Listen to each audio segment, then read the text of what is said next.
syahri, ulatku. Syahrul Ramadan, syahrul ummati, ulanna ummaku.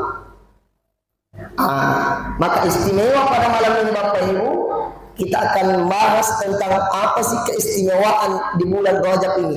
Kenapa dikatakan bulan Rajab itu sebagai syahrullah, bulan nakuangi? Nah sabab ternyata Bapak Ibu, bulan Rajab ini disebut sebagai bulan Allah. Nah sabab meluk pitangi aku senena puangi dalam peristiwa iballalanna nabita dalam momen Isra dan Mi'raj pada tanggal 27 Rajab. Bapak Ibu yang dirahmati dan dimuliakan oleh Allah, maka ayat yang familiar yang biasa kita dengar seperti yang dibacakan tadi qari'ah kita, subhanalladzi asra bi'abdihi laila